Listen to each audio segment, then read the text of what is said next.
What's up, folks? How you doing today? So today I'm just doing a tattoo video where I'm, again, hopefully this is interesting to you guys, recording a video of me actually tattooing. This is going to be a Rooster tattoo from a returning client. She's absolutely hilarious. I actually trade her for duck eggs stuff. Anyway, it's ridiculous. It's super fun. Being a tattoo artist is great. You should do it too. Unfortunately though, like the line work section, the angle on it is super lame, so we're just gonna blow through that really fast. But the color part is actually really super useful. I got some really good angles on that. And so, yeah, if that sounds useful to you, I'm Clay, the Techie Tattooer. And we're not getting to the iPad, we're actually getting to the client lay placement thing where the tattoo's gonna actually happen. So let's do that. So like I was saying, you can see that I obviously put this camera angle on the wrong side. Because I'm right-handed, I need to be looking at this from the left-hand side. And so when I move on to the color of this tattoo, I absolutely fix that. And that's why I got actual good video for that part. Sorry about that. I'm still learning to kind of do this stuff. I figured, hey, you know, this is a good angle, right? Forgetting that my big fat ham hands are 100% obstructing the view here. Yeah, what you gonna do? We live and learn. But you know, this is a super fun design. It actually is taken of a real photograph of her favorite rooster. And so I just traced it up for the most part from, you know, the actual photograph she sent. He has a really cute expression on his face. He looks like he's just not taken any of it. Yeah, and so this was a really fun tattoo to do with my client, and it means a lot to her. She has over 100 chickens and way too many ducks and all that good stuff. And so don't worry, I am not touching my camera stand with dirty gloves. I don't touch anything with dirty gloves. So yeah, I took them off, right? You'll actually see me put a new set of gloves on right here. That's why I left this part in the video, okay? So yeah, anyway, that's that. No dirty glove touching stuff. I'm not doing that. Do not do that yourself. But yeah, on to the parts of the video that are useful. So in this beak here, you'll notice that I'm starting out with kind of a lighter gray. We go from blacks to opaque grays, a little bit of highlight of some whites in this beak here. And it's just to, you know, this is obviously more of that neo-traditional style where I am not going for photorealism. I don't do photorealism, but still adding a boatload of color detail in it, where even in something this small in this beak, right, I am putting a nice, you know, it's probably like a 30% gray. And then I will actually put in my blacks afterwards. And so now I'm actually just dirty dipped it is what we call that, where I just took the existing gray ink and then I just super quick split second dipped it in my black to then add a darker gradient onto it. And then I'm going to do that again, right? And then just dirty dip it and make it even darker black, or closer to black, right? Where it'll probably be at like a 90%. So while I say black, it's just getting so dark that you really can't differentiate the color from black in the gradient contrast there. After that, I move on to the white, right? Where you can see there's just a few little white highlight spots that I put in it. And this is me I am looking at the photo reference while making these color choices. So I know what colors I already wanted to use based on the photo reference beforehand. Actually, you know what? Maybe I'll put the photo reference up. Yeah, let me do that really quick. Okay, there we go. And so, yeah, right? That's our little dude there. He is super, he's got this no business taking. His bucket is empty, and he is not about to take it from anybody. So that's why I was just like, no, this rooster's got it going on. He's too fun. But that's the design, right? That's what I'm looking at when I'm doing this. Man, hopefully you can't hear those cars driving by. I better shut the door. So yeah, hopefully that's enough reality getting in the way. But that's the reference I am looking at, right? Where I am taking the photo of this guy and then using it to inform the colors that I'm going to use on this piece, right? Like here with this, right, I am again dirty dipping to create this custom color from this orange and then the grays that I've got already, because I do have a like I said, like a 30% gray that I had poured there for the beak in a little tiny cup, where I took a cup of white and then used the dynamic 40% gray wash and put like one drop in there. And now I am again going back and forth where I've started out with that, still dirty dipping, where I am then dirty dipping into the light gray that I've got to create lighter colors that are still in that same, color slice, so that as the colors get lighter, I'm not choosing completely different colors to make my highlights with. I am allowing those colors to mix together to make lighter tones of the same exact color. From the reference here, you're going to see that, this is just some nice bright oranges. I did custom make up this brownish, reddish color where I took, one of my browns and added carrot orange to it. And then you'll see that the next color set I use in this is going to be that actual carrot orange. And again, that's so that as we're going lighter in our colors, I am still keeping it within that same wheelhouse so that our tones are nice and matchy as I change them around. It's actually a pretty standard like painter's technique. We still use it in digital art. Hopefully you guys are using it in your own tattoos, and it just makes things look more cohesive and not as abrasively, stand-alone colors in the palette. When you have bits and pieces of the other color tones that you're using mixed into, all of your colors, kind of, not all of them, but all of the colors in that same, let's say, brown family, it can really, really help. And, clients won't really notice, but us artist folks will absolutely notice that keeping those colors, mixing them together can just, it really can help. It makes everything much more cohesive, much more fluid, and looks like they all belong together. Technical stuff, hopefully you can see from this angle, or have been noticing as I've been tattooing that, I've got my needle hang at probably pretty close to like 3 millimeters, maybe 2, right? Probably 3 though, because I go for a little bit more hang than most folks. And you'll notice that, I'm not riding the tube. I'm barely digging in, just as much as I absolutely need to and no more. She is a slightly older client. She's got to be at least 48, probably in her early 50s. And so you really want to make sure that you're going gentle on this. If you're curious, I did the lining with a 7-round liner, and I am actually color packing with a 9-round liner. And so that means I've got my voltage way down around like 6. It might be 6.5, because my battery pack only does like 0.5. It doesn't do the 0.1 10% jumps. So I'm either at 6 or 6.5 with this. So while I was doing the line work, I was absolutely up at 8. And that just allows me to move at my preferred speed, because I do line pretty fast. I do like to just get it going. I find that my line work comes out smoother when I don't move, quote unquote, too slow. And so I do like to line relatively fast, and that's just going to be something that you guys are going to have to figure out as tattoo artists.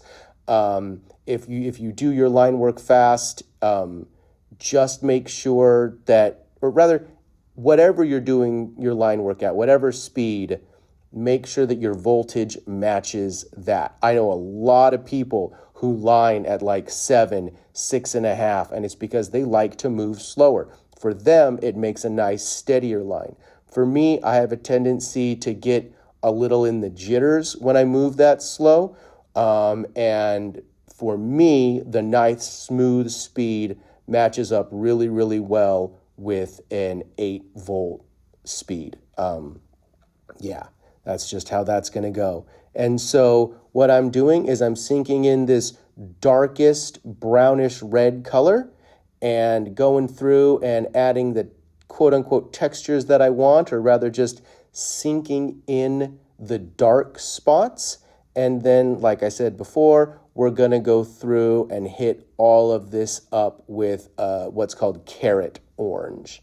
And yeah, hopefully this is interesting. I'm actually going to stop talking for a sec and just go ahead and throw on some music, and we will watch the rest of this happen. And I don't think I'm even going to put it in fast forward. We're just going to go ahead and let this take a little bit of time here.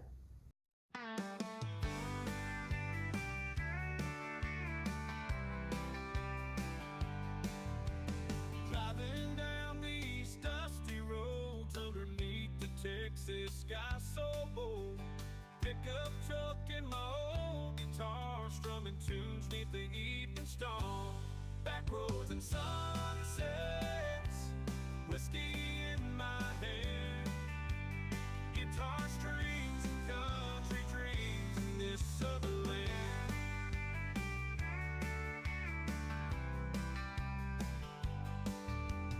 Fields of gold and corn so high beneath that Oklahoma sky, cowboys riding, hats held high as the moon starts to rise. Back roads and sunsets, whiskey in my hand, guitar strings and country dreams in this southern land. From Nashville to Austin, down to Louisiana Bayou, country roads and honky tonks where my heart is true. Back roads and sunsets, whiskey in my hand, guitar strings and country dreams in this southern land. Stars above, a campfire's glow in this country life I know. Back roads and sunsets, where my soul finds rest.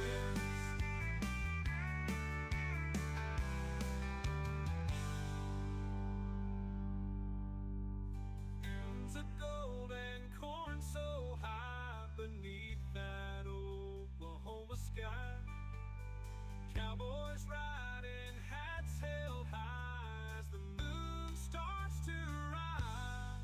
Back roads and sunsets, where my soul finds rest. Back roads and sunsets.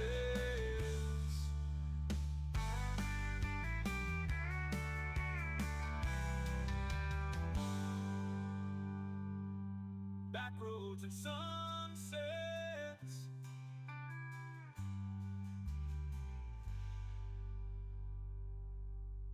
All right, as you can see me kind of like hesitating here, right?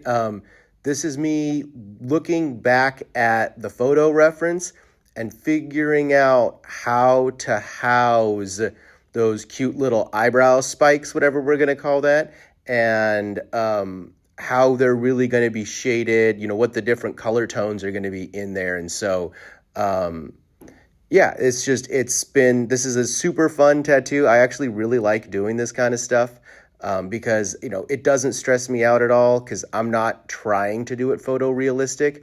I am getting to take this fun little rooster design, do it in my own art style, but then still at the same time do my best, kind of like with the kitty cat design, with that black cat. By the way, I totally screwed up the video on that. I recorded it. I'm getting it out to you guys, but I'm having to deal with the shame of having the line work not the line work. Yeah, so much of it didn't come out properly because my phone ran out of memory, and then I was just having issues with it, and but that's a whole nother thing. So that video's coming, but it is not going to be as good as I wanted it to be because I am missing all the core super awesome stuff where I color the little kitty cat's face in.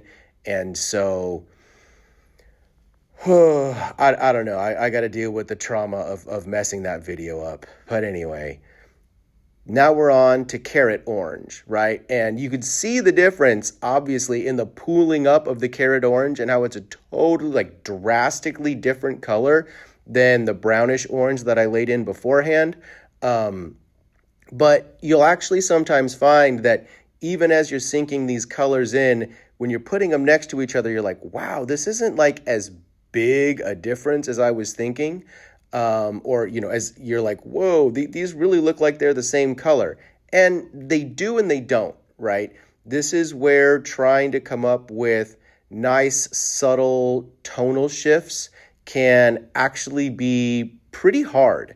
And again, this is that color theory stuff where knowing your color theory is super, super important, trusting reality as well, and knowing that, being confident that I chose the right colors to represent I almost said turkey, the rooster's feathers, and just kind of, being like, nope, these are the right colors. I'm just going to go with it. I'm just going to keep going. The red from that little bit of bleeding from packing in the color, it absolutely affects the color tones that you've got, and they will calm down and go to their true color. You'll actually see even over time as I do the other parts of the tattoo, the coxcomb, whatever that red stuff is. Yeah. So anyway, so if it doesn't look like they're two very different colors at all, they are. It's just kind of the scary part of tattooing sometimes where you swear you picked the right color, and if you did, you just got to trust that it's going to come out how you think it's going to come out in the end. And so, yeah, that's all this really is. Again, those same technical things, paying attention to how I'm just putting in the needle as much as I need to put it in. Hopefully you guys can see it from this angle, from this far away. 9-round liner for this, turned down to 6 volts, 6.5 maybe, we'll see. And yeah, I'm just going to go ahead and throw on another country song and hopefully not drive you guys nuts while we watch me tattoo this.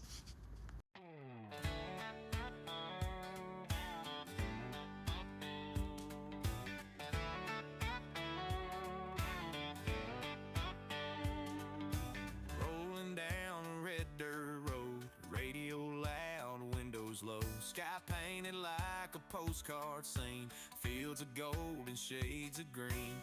Got my girl in the shotgun seat, barefoot dancing to the beat. The world feels big, but it's all just right out here in the open tonight. It's country wide open, nowhere to hide, chasing the sun on a freeborn ride. Every mile's got a story to tell, living life like a rebel, yeah, with the wind at our backs, hearts unbroken, feeling alive, country wide open. Bonfire crackling by the lake, tailgate jumping with the bass, stars above like diamonds bright, shining down on this kind of life. We ain't got no fancy things, just guitars and tire swings, but you don't need much to feel this free, with dirt on your boots and good company. It's country wide open, nowhere to hide, chasing the sun on a freeborn ride. Every mile's got a story to tell, living life like a rebel, yeah, with the wind at our backs, hearts unbroken, feeling alive, country wide open.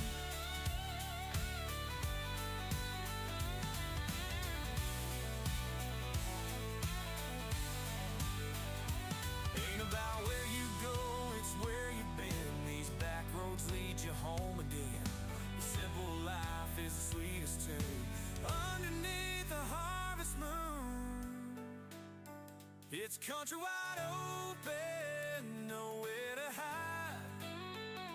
Chasing the sun on a freeborn ride. Every mile got a story to tell. Living life like a rebel, yeah. With the wind at our backs, hearts unbroken. Feeling alive, country wide open.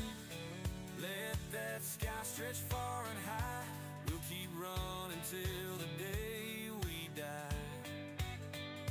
Yeah, the good life's calling, just hoping we stay forever, country wide open.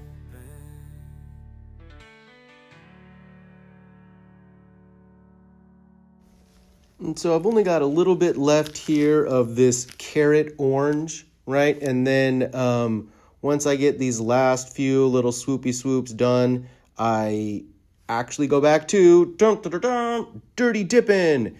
And I end up, I've got probably like 3 or 4 caps, little tiny caps of different whites that, well, not different whites for different reasons, and they are the whites that I am going to dirty dip in for the other colors to allow them to lighten up. I actually probably should be showing, I'm going to get better at recording videos, guys, I swear. But that's actually something I will do, is keep, depending on the tattoo, a few cups of white around, 1 for each color, sometimes even 2 for a specific color. Yeah, sometimes even 2 per color. I go a little bit crazy sometimes with that because I like to be able to dirty dip to gradient up how I feel like. And so that's why it looks like a brighter orange. Well, it's the same exact orange. I am just dirty dipping it into a white cup. So I'll dip in the orange cup and then dirty dip into the white cup to get that, and this one you can tell, right, it's brighter. And so if you're curious, how I'm getting these colors, right, I took a brown, mixed it with the carrot orange, have a carrot orange, and then I'm dirty dipping it into my white. And so my carrot orange is that middle tone that I'm using to put in everything in order to make the browns, oranges, whatever, the colors of these feathers nice and cohesive. Yeah, it's just a technique that I like to use. I learned it from painting. I learned it from, other art styles other than tattooing and brought it into tattooing. However, it's a super, super common thing in tattooing as well. So it's not like I invented this. It's not like I'm like, oh yeah, look at this cool thing. No, I did not figure it out. It is very, very standard stuff. But that's why you could see that little tip on my guy is white there. Even though the ink coming out is like bright orange, it's because I just dirty dipped it into the white, and that's the leftover white from the cup just sticking to my needle cartridge. So it's not like I'm like tattooing with white ink and like it's coming out orange for some reason because of some magic trick. It is literally that is the remnants from dipping it into a pure white ink. And what can happen is that as you keep dipping your color into your ink, eventually the ink, as it's being mixed around your white, might turn into the color that you end up wanting to use, and then you stop dirty dipping and you just go straight into dipping into that tainted white color, right? That has now been mixed in and is now that perfect shade of brighter tone that you want it to be. That happens to me a lot. And so if you find that happening while you're in process with the tattoo, don't feel like you need to keep doing that, because your white is going to get darker and darker and darker the more you dip into it. And you may want to say, no, I don't want to do that. That is why I will keep sometimes 2. Yeah, I will a lot of times keep 2 white cups out, because what'll happen is my 1 white cup will get to that perfect tone that I want for the current section I'm in. But then if I want to go even lighter, I've got to have another white to then take that old white cup that's now my new lighter color and then dirty dip into the new white. right? Hopefully that made sense, right? Where you've got the true tone, then you dirty dip until your white reaches the perfect color. Then from that perfect color, you then dirty dip again into the new white, and you can just keep going lighter and lighter and lighter. And you don't have to use white, right? Depending on how you're going, you can use bright yellow or, a light blue, or basically, any tone that you're trying to build to as your lightest color. Here, I know it looks like I'm actually trying to do like a sparkle tattoo, but what I do is I take pink and I just dither, dot work, whatever you want to call that. Exact. So I'm just fast forward through this because this is just, me doing dot work. And I do a dot work pink layer as the foundation for this coxcomb. And then I go through and I add my deeper red color, quote unquote, over it. But really, it's hard to tell what I'm doing, but I am doing my best to actually go in between the other, in between the pinks, right? So I'm not going over the pinks and oversaturating the skin or anything like that, and, just beating her up by just blasting dots all over. But I am going to go through with the darker red here in a sec, well, the actual red, and do my best to, so you can see I'm not really doing like dot work so much. You can see my hand bouncing up and down, but really I'm kind of scribbling in between the pink dots that I've made. And it's not a super religious thing. It's not like, but that's the end technique, right? Where I'm scribbling in and around or in the negative space I've left with the pink. And yeah, so that's that technique. It can be super useful. I am purposefully leaving those skin breaks at the edges there just to add a fun little bit of dimension.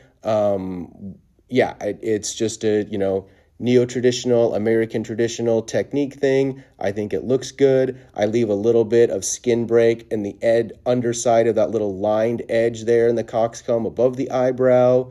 And you can kind of see how I left those skin breaks in the pink as well.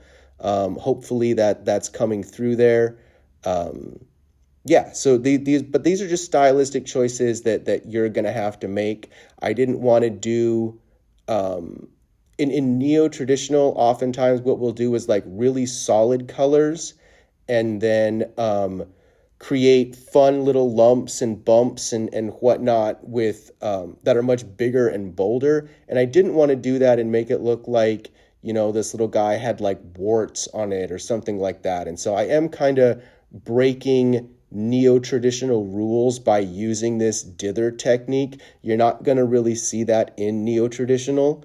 And it's just me deciding I want to have my own personal style on this and not worrying about the rules of a specific art style, and instead just make sure she has a really fun, cute tattoo that looks, even though it's a cartoon version, as much like her good buddy Rooster as because apparently like it hangs out with her and like sits on her lap and is like absolutely hilarious and a really cool little dude.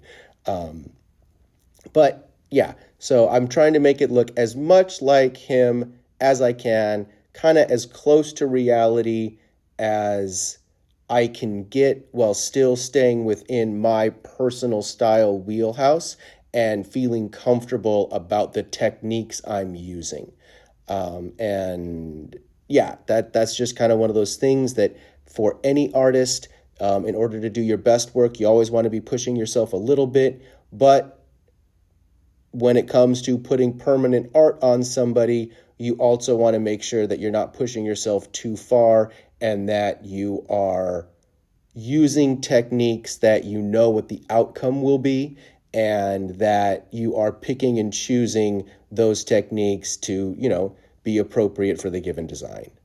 Yeah, that's enough dither work. You guys don't care about this. Let's go ahead and fast forward through the rest of this and then get on to the wheat. Ooh, and I did forget. I will end up stopping this super fast forward here really quick for a sec to show that I do end up putting in a little bit of, so that's the brown that I used in his feathers.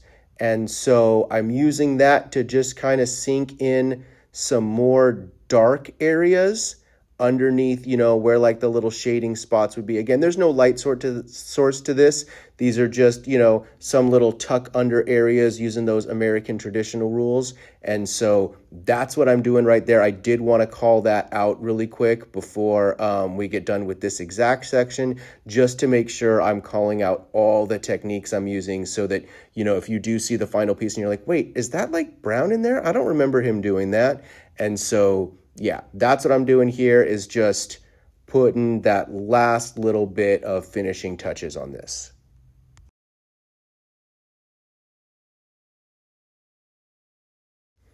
And so now we are moving on to doing the wheat, and I do end up kind of changing my mind midway through this. So I've got a light brown. I don't really know exactly. Yeah, I can't remember if I mixed this light brown up custom or not, or if it's like the Longhorn brown. Yeah, I can't remember. Anyway, so we've got this light brown here, and I'm using it as the shading spot, but then I realized that I did want to sink the tiniest, like 2 dot specks of darker brown at the very, very edges of these for the undertuck. And so you'll see me do that here in just a sec, decide to not take this brown all the way to that little corner, right? Where I'm like, ooh, see, I just missed that corner, right? Ooh, see, I just missed that corner there, right?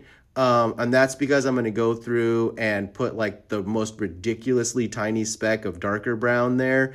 Probably absolutely, completely unnecessary. That's me being extra and not something that you should do at all, probably ever. But I don't know. I get lost in the sauce a lot of times where I really just enjoy the artistry of it. And I don't think anybody will ever see that little bit of extra gradient in there. But I don't know, man. This is what happens when you're a little bit on the anal side of life. And so, yeah, while we're doing these, hopefully that kind of, made sense while I was talking over things, but not actually calling out the techniques I'm using, where, I'm still on this liner, right? And just doing cute little thick, and it's really just like sculpted lines, really, if you think about it, for this section here, where it's not even that much, I'm using a back and forth motion. I'm not really using circles to do quote unquote color packing. And it's just because, those lines are so thin, right? They're, it is packed color, but at the same time, it's also just going twice over your line work, depending on how you want to think about that. So, there is always more than one way to skin a tattoo, and it's going to be up to you for what gets you your best results and what you're comfortable with. As long as the saturation's there, and as long as you're not chewing up your client's skin, those are really the two things to worry about. Is, did I get good saturation? Can you see, my lines, through that? Just like with, any drawing, right? In real life, if you can see the lines of your sketching in your color work, then you're not smudging it out properly. You're not getting good saturation like that. You don't want to be seeing your sketch lines in there. It's a big old no-no in tattooing. You want to make sure that your color is saturated. That's what we call it, saturated, where it's not coming in looking scratchy, where you can see your individual brush strokes, as it were. And as long as your technique fits that criteria for artistic excellence, then go right ahead and come up with techniques that are comfortable for you. We do recommend that you have to learn how to do the little swirls, because that's just one of the best ways to get saturation in, but it's not the only way. And so, yeah, here I am being way extra, and this is me sinking in that other brown. And so the reason I'm doing this is because, again, this is that brown from the chicken. And so I am just adding that extra color into that element there. I don't add it into the flowers at all, but, Anyway, let's fast forward this so I can stop talking about my ridiculous behavior.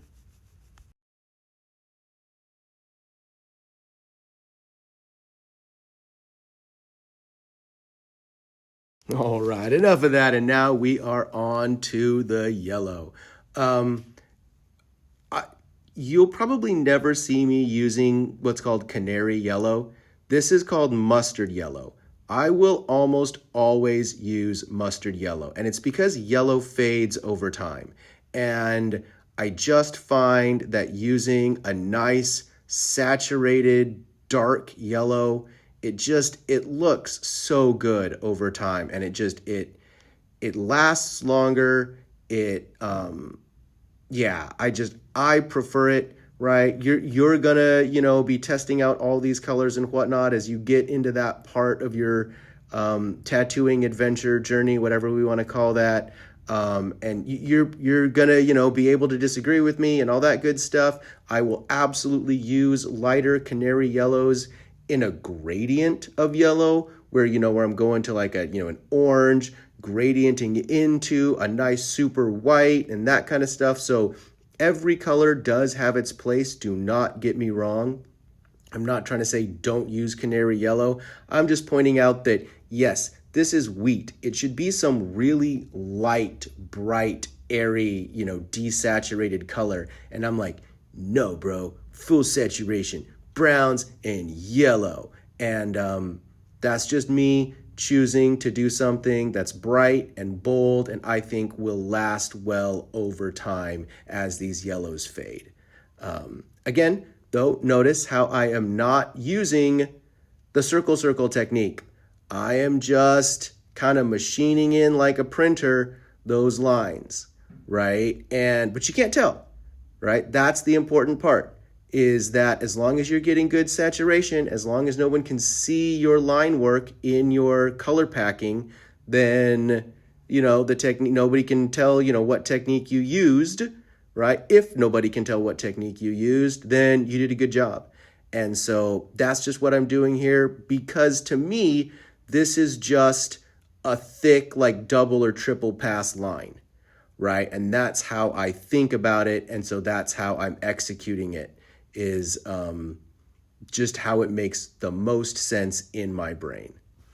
And, just to call out techniques again, notice how like I am barely getting that needle tip in there, right? That's why I zoomed in for these sections here, so you can really just kind of notice that, where it's just like, boop, just barely, boop, just barely, right? We are not shoving into our client at all. Notice how the stretch I'm actually doing is actually be pulling down with my left hand and my cloth, right? My paper towel.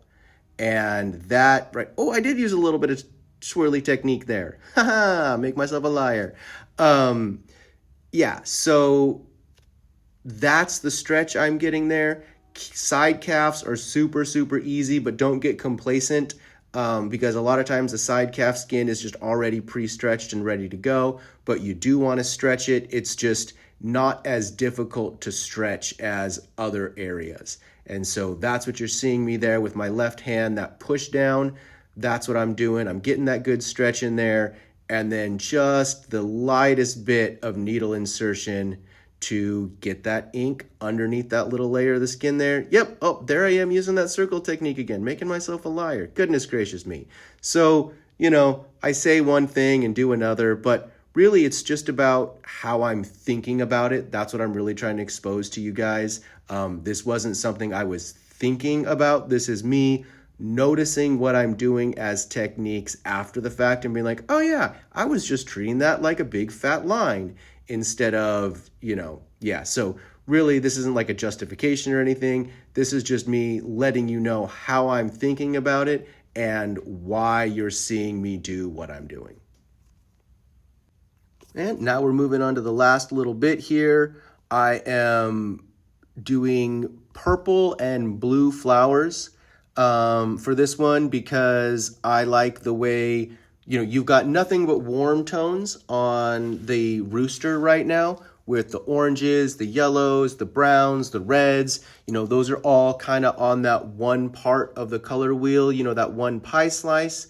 And so to me, it makes the most sense to jump across the alley, right, across the way there to get some nice cool tones for a good, contrast, as it were, just a nice artistic contrast. And so I'm going to do yellow in the center of this guy, and then yellow dots in the center of the other flowers. And then we're going to go from lavender to true purple, and then the middle flower is going to be super, super light sky blue into open skin fading. I debated on putting white in the center of the blue flower that I end up doing, but I do end up opting to just go for pure open skin. One, because the client is so pale, but then two, because she does spend a lot of time out in the sun, she says, and so the white's probably just gonna fade a ton. So here I actually notice that I messed up, and I forgot to add the last little bit of the shade. So there's these little darker spots here that I need to get in. And so, don't do this. Get better about, because now I could dirty up my yellows, right? We've kind of talked about this in other things, how you do your darks first, not last, after you've all put in your yellows, but I will end up wiping down and away from the yellows so that I don't wipe up into the yellows with the already broken open skin. So I definitely make sure to, wipe away from those yellows as I'm sinking these last little bits of darks in there. But yeah, that's just me moving along to the end of the tattoo, being like, oh, I think I'm done. And then realizing, oh, no, you're not. You're a goober. You'll do these things. We all do these things. Just, don't send your client home with those little missed spots. We call them holidays, or, that's not technically a holiday. That's just me missing something completely. Don't send your clients away with little bitty mistakes are in there, little bitty hiccups. Fix those. Anyway. Now I am back into, is it yellow dots, or do I go to the lavender from here? Oh, no, right, I forgot. I even had a little bit of darkness that I forgot to stick in this for the shading there. And what that's going to do is that's just going to add contrast to the center of this flower, so that the little yellow dots look nice and bright yellow up against that black that I'm sinking in there. I mean, you can even see them already starting to pop out more, right? Just with the open skin there, with that contrast. And so just, little things like that. Again, like me, adding in that one dot of brown that did not matter in the wheat, doing little things like this to, tattoos last forever. And these might be little extra things that seem like they don't matter, but I don't know, just that duty of care, that just making sure that you're putting the best art that you know how to put on your client. I think it matters. I love doing it. It's the standard I hold myself to. It's just what I want to promote. And so that's why I'm leaving this stuff in there to let you guys know that, oh no, it sometimes takes a little bit extra, and you should do the little bit extra. And so, here is me sinking in the lavender. I don't think you can really tell because of how fuzzy the camera just got on the zoom in there. But, notice again, the needle hang, how I'm just barely getting it in there. You're not seeing me push it in. It's just that little bit of the tip, man. Oh, goodness. Put the jokes in there. But it really is. You do not want to be digging into your client. You do not need to be heavy-handed. These needles are super, super sharp. I mean, they're super sharp. You do not need to be shoving them in there to make that happen. And you don't want to be doing what we call riding the tube, right? Search it up on YouTube. There's all kinds of talk about riding the tube. And what that means is where you try to get your needle hang, right, the amount that your needle sticks out from the cartridge to be the perfect depth, the quote-unquote perfect depth, in order for you to just shove the needle, shove the cartridge up against the skin and just push away. And it's kind of like training wheels, right? Where you just, push it in until you touch, till you feel it hit. And it's no, don't be doing that. Get really good at feeling the correct needle depth through the tactile feedback of the reverberation of your client's skin. And you actually can. It's super weird. When I first heard tattoo artists talking about it online, I was like, what are they even talking about? And again, this is why I do recommend tattooing yourself and being your own first client, because there absolutely is. When you get the right stretch, when you know what you're doing, right? Notice how I'm stretching there with the left hand. I've got my middle finger stretching. I've got my thumb stretching. And then I've got my palm stretching as well to get this other specific area done. Once you get a good stretch on the skin, it is this very interesting, trampoline-y, taut feeling when you get to the right needle depth. It just is. You feel it. The more you practice, the more just like subconscious, right? Where it just becomes, like anything that you practice, you don't even realize you're doing it, but you do notice when it doesn't feel right. And it's a thing. Being able to feel that tactile feedback is a skill. If you're tattooing people and you're like, what is he talking about? No, it's a thing. It probably means you're not getting your stretch down proper. And I'm really light-handed when it comes to my right hand, my needle hand. But I push people like a beast. I stretch like I'm a plastic surgeon and I'm trying to pull their eyebrows up over their forehead. I stretch. And so that is definitely something where people go, wow, you're really light-handed, but kind of not. And so because the stretch is so important, it really, really is. Stretch and needle depth combined with the right voltage for your hand speed they're going to get you there. And that's why practicing on yourself, I believe, is just really the right way to go, because you're going to feel what you're doing to other people. You're going to feel what it feels like when someone jams the needle in way too deep and just goes for it and starts chewing somebody up. You're going to feel in your right hand the way that tactile feedback is, and then be able to associate that with the pain you're putting your client through. It's just, I cannot recommend tattooing yourself enough. I genuinely believe it's a great place to start. There are considerations, of course, like making sure you still wrap up your machine, you still wear gloves, you still treat everything bloodborne pathogens rules, you still get your cavicide, your maticide, whatever it is, your DNA melting clean, medical grade cleaner. But all of that stuff is really good, because then you can be making sure you're learning how to clean your machines properly, making sure you're disposing of your needles properly. Get yourself a sharps container, get yourself, the right cleaning supplies, get yourself, gloves and enough, and more saran wrap, more plastic wrap. Oh my gosh, so much plastic wrap. I buy that stuff at Costco, dude, the big stuff. Get it. It's so fun. And I know it feels expensive at first to start out, but this, it's not really a hobby, right? You're either going to go for it and send it. I cannot recommend tattooing as a quote unquote hobby. It's not like other arts like that where you can just be a hobbyist tattoo artist. And that is where I will agree with a lot of these people. Your whole life doesn't have to be about tattooing.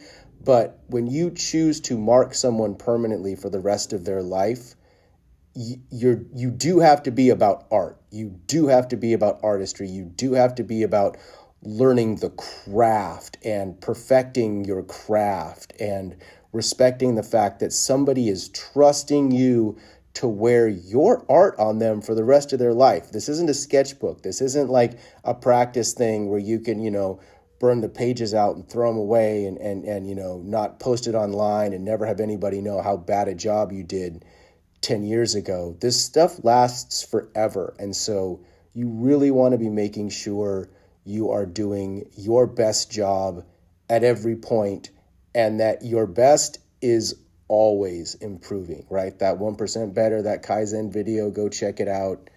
Do it. It helps. I believe in it. Yeah, so here we're just sinking in a little bit of purple in the middle, and then we did yellow in the middle in the other one. And that's just to, break stuff up, to make it kind of cute, to just add differences to these flowers so that they're just nice and fun. But, these are just tattoo flowers, right? They're just cute little 5-leafed, silly things. But hey, adding a little bit of that kind of, realism, cuteness, a little bit of differentiation there. Again, it's just all part of that artistry thing. It just helps. If you're noticing that it looks like I picked up another purple, it's actually not. I just dirty dipped my dark purple into a white. Actually, no, I think I might have dirty dipped it into the light purple, actually, to just kind of blend the two together to just get a little bit of differentiation there, just a little bit of extra. Again, I'm extra when it comes to this kind of stuff. Most people won't do that. Most people won't care. Nobody's even gonna notice, but these are the things I like to do. And so for this one, this flower, I do, right, I'm using that circular technique here to just kind of pack in a nice border edge. And so that's what I'm doing, is just packing in a nice little border edge, and I do it around all the flowers. And then I use whip shading to transition from that border edge into the, to make a gradient. Yeah, so that's what I'm doing there. Let's go ahead and just fast forward through this because video's getting long enough as it is.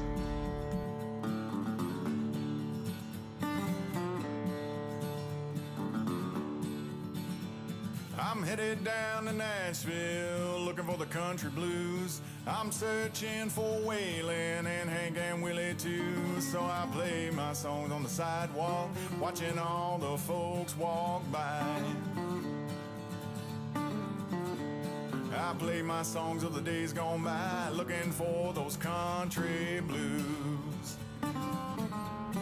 And here I am getting into that little bit of whip shading. And so whip shading should really be done with like a kind of like a push. Yeah, like this more, right? But because of the way her leg was and, not perfection, that's what you're going to kind of want your whip shading to look like. This second one here, like this, I'm just kind of having to fudge it, right? And notice how I've moved my hand a little bit different because I didn't like how that was feeling for me.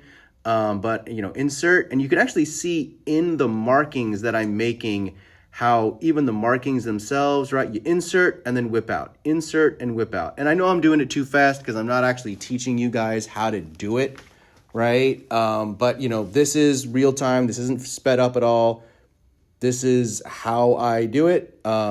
Yeah, it does look a little bit fast and chaotic now that I'm watching it and not actually just doing it. But yeah, insert, whip out, insert, whip out. Yeah, it creates a nice little gradient. So yeah, we're going to go ahead and fast forward through the last of this and then call this a video. I can't hear Merle Haggard singing. All I hear is a country pop tune. I guess that country outlaw ain't here. I'm still looking for those country blues. I'm a country girl, born and raised, living my life in a southern haze. Tractor wheels turning, the world feels right. Country roots grow strong under the pale moonlight. So yeah, that's the tattoo. Thanks for sticking around to the end if you did. Yeah. If you found this useful, please give me a comment, give me a watch, give me that thumbs up because it absolutely helps the channel. And of course, I am here to answer any questions you guys have. But other than that, thanks for watching.